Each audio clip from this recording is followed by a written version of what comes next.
Sir పక్షవాతం sir. ఒక చెయ్యి పడిపోవడం, ఒక కాలు పడిపోవడం, మూతి వంకర అవ్వడం ఇలా జరుగుతా ఉంటది గదా! సో, వీళ్ళందరికీ ఎందుకు ఈ అలా అవుతా ఉంటది పక్షవాతం వచ్చినప్పుడు? ఓకే. పక్షవాతం రావడానికి కారణాలుంటాయి. Okay sir. ఓకే. పక్షవాతం అనేది అధికంగా మనం ఆలోచన చేసినప్పుడు బీపీ రైజ్ అయ్యి బ్రెయిన్‌లో నరాలు చిట్లిపోయి రక్తం గడ్డకడుతుంది. Okay sir. మరి షుగర్ ఉన్నటువంటి వాళ్ళకు గూడా రక్తము చిక్కగా ఉండి నరాలు బ్రెయిన్‌లో తెగిపోవడం, చిట్లిపోవడం, రక్తం ఆ బ్రెయిన్‌లో ఇదవ్వడం ద్వారా మనకు పక్షవాతం వచ్చే అవకాశం ఉంది. ఓకే.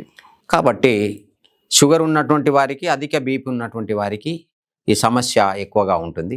ఓకే. కాబట్టి వారికి మనము వచ్చినట్టు తర్వాత అది సడన్‌గా వస్తుంది. చెప్పి రాదు.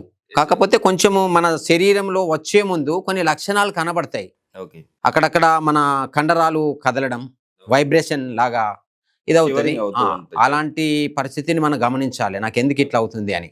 మనం వెంటనే ముందు డాక్టర్ దగ్గరికి వెళ్ళినట్లయితే పరిష్కారం దొరుకుతుంది. అది రాకుండానే ఓకే. కాపాడుకోవచ్చు. కానీ ఇక్కడ వచ్చిన తర్వాత డాక్టర్ దగ్గరికి వెళ్ళిన తర్వాత బ్రతకడానికి కొన్ని మెడిసిన్స్ ఇస్తారు.